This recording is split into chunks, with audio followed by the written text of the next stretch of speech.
This is the news on 92.3 Nigeria Info.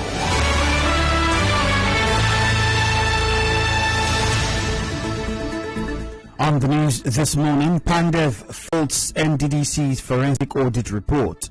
Governor Wike to inaugurate Rivers State Tax Appeals Commission today. Ruwama bans dumping of waste on median of roads. On the foreign scene, US-Chinese presidents hold first call in 7 months. I am Ifiemi Andrew.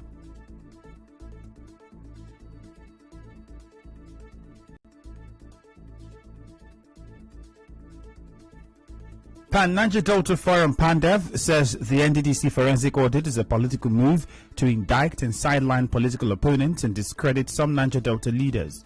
The forum's spokesperson Ken Robinson told correspondent Martha Okere that the facts and figures given by the Attorney General of the Federation, Abubakar Malami, after receiving the presentation of the report on the forensic audit of the NDDC last week are inaccurate.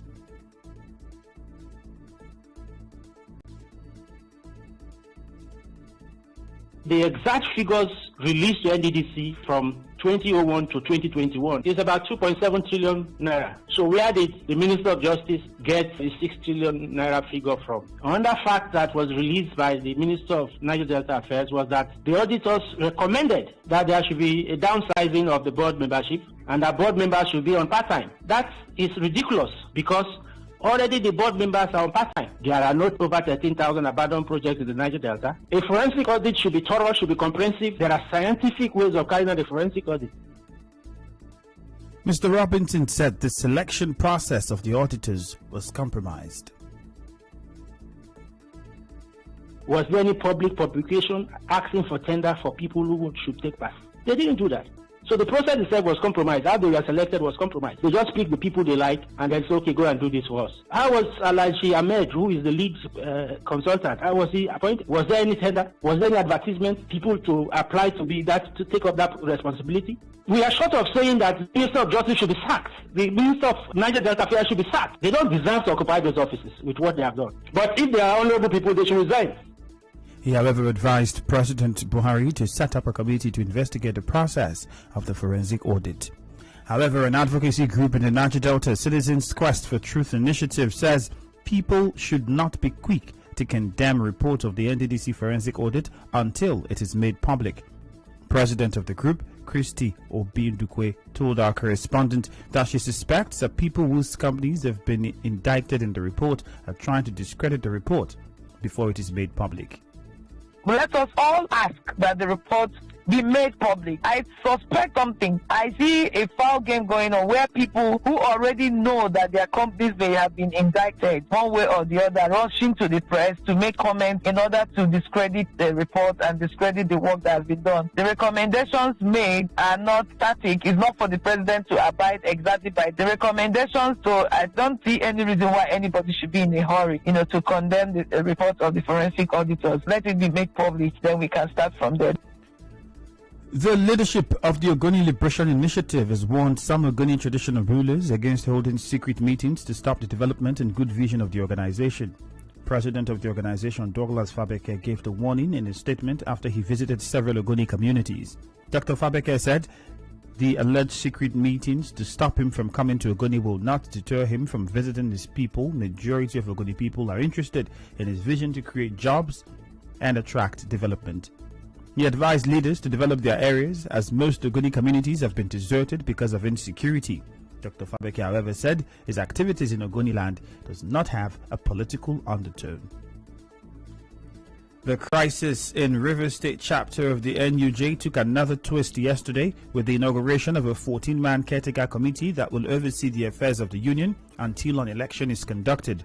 Recall that in July the election did not hold because the national president of NUJ, Chris Nsiguzo, told the Commissioner of Police in Rivers State that he did not send any official to conduct elections in the state.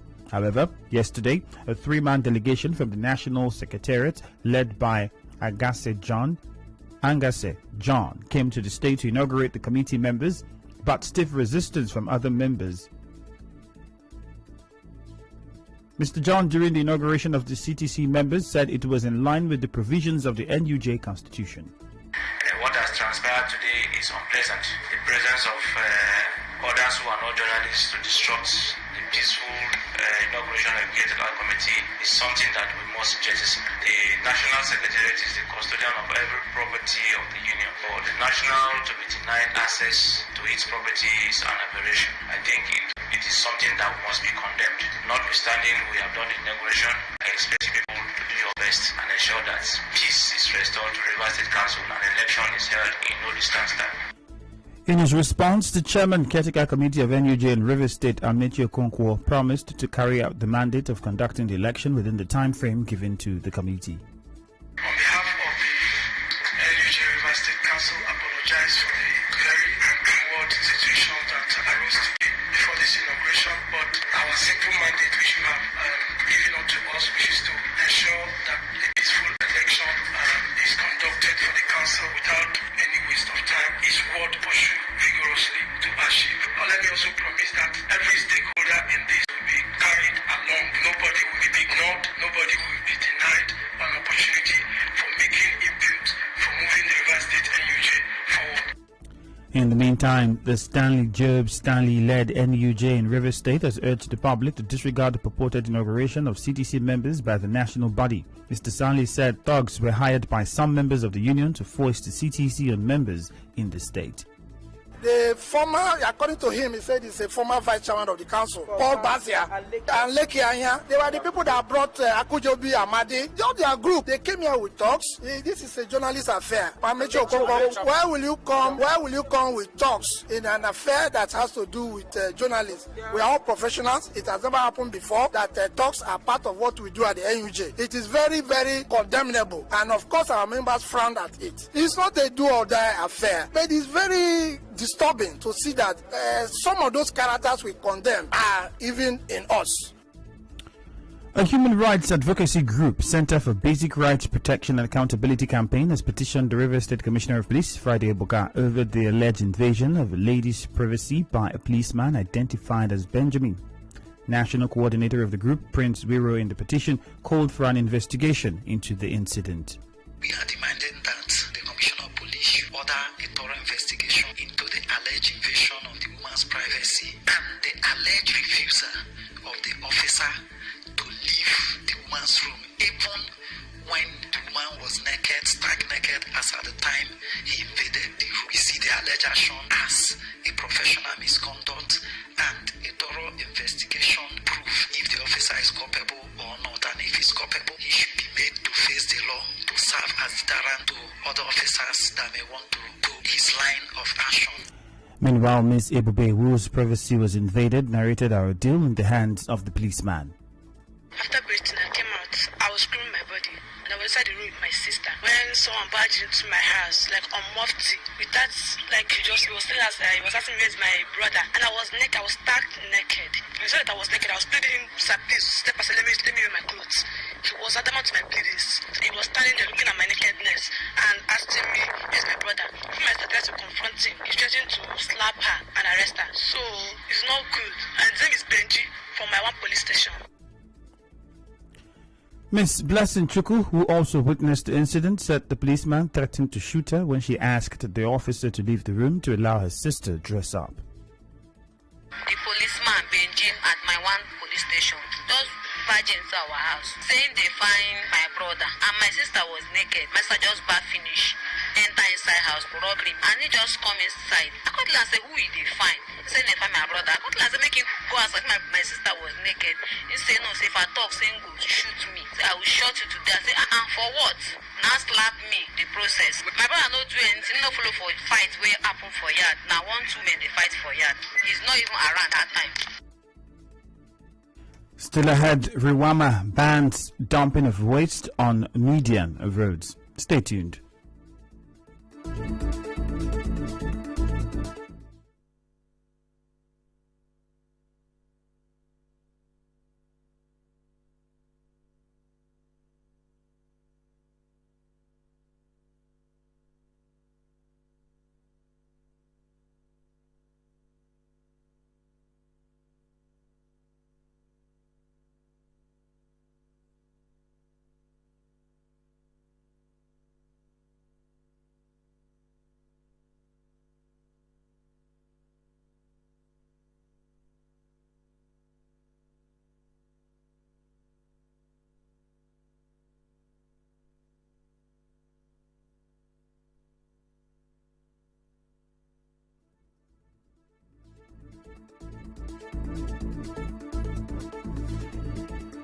Governor Nyesom Wike says he will inaugurate the Rivers State's Tax Appeals Commission today. The Tax Appeals Commission is a body that is completely independent of revenue. Members of the commission, who are called appeal commissioners, try to settle disputes between revenue and taxpayers. Governor Wike said the commission will be headed by retired Justice Bennett Ike Ubari. We are going to inaugurate the Tax Appeal Commission by Friday, which is headed by a retired judge of the state. To let you know that and let me tell you, all this bullying, FRS, they should mind the state they are bullying. Correspondent Emeka Otuka reports that other members of the commission are Edwin Kukubo, Owunda, Ihekwaba, Noble, Gift, Sovins. A digital marketing consultant, George Essence, has urged the federal government to sensitize Nigerians following the implementation of the newly approved 5G network policy in the country. Mr. Essence said if awareness is not carried out, it will affect the compliance speed of Nigerians to the new policy.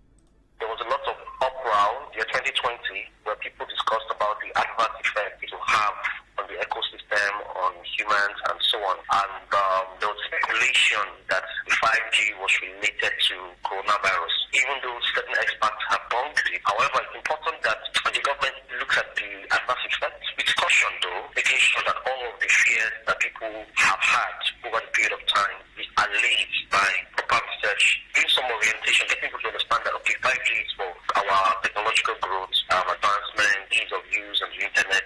Also, a professor of development, communication, and media studies at the University of Port Harcourt, Professor Walter Hejrika, explained the challenges the implementation of the 5G network policy will encounter. The major problem will be about the financial capacity of citizens to procure the necessary instrument needed for this technology. The government and investors doing everything possible to make the devices affordable to the people, especially the youth, because this 5G technology will facilitate a lot youth entrepreneurship. This is the major responsibility of government, major responsibility of investors to ensure that these devices are accessible to the young people. Some residents of Port Harcourt have expressed health concerns following delays in the removal of refuse dumps on median strips in the city. Some of them spoke to our correspondent. The thing is affecting my life. The odor and the breeze itself can bring that virus we are talking about. So that's why to stay around this place, I don't like it. It's very bad. So I want government to do something about it. The normal time that they used to pack the dirty is in the evening, 6 o'clock. When people have thrown the dirty, they will come and pack it in the night. But for 2 days now, the dirty has been there. And the odor, people, they inhale it, cause different type of sickness. So it's good that they should come and remove it every day. And the area will not be polluted.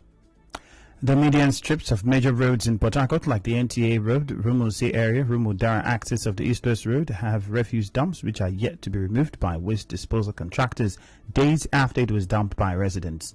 Our correspondent caught up with some workers of the waste disposal companies and asked them about the delay in taking out the waste. Here is what they had to say.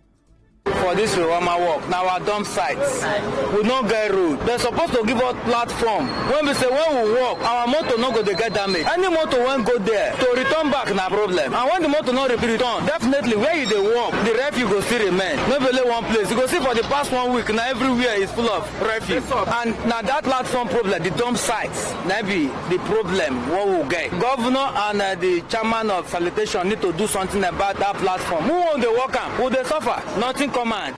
Meanwhile, River State Waste Management Agency Ruwama has banned the dumping of waste on median of roads. In a statement, the Ruwama sole administrator Felix Oboa said a task force has been set up to enforce the order and arrest defaulters.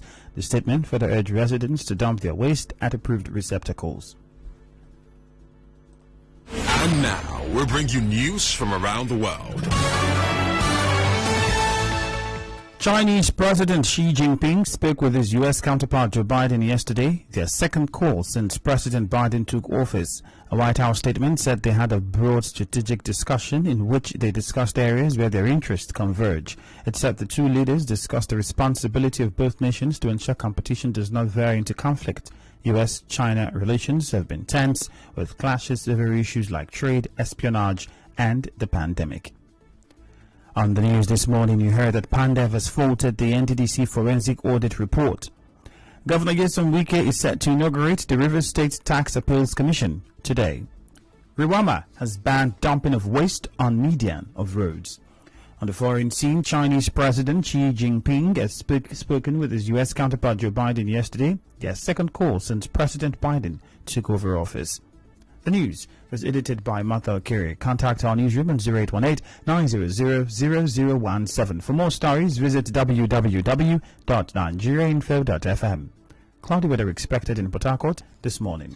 My name is Ifiemi Andrew. Thank you for your time and bye-bye for now.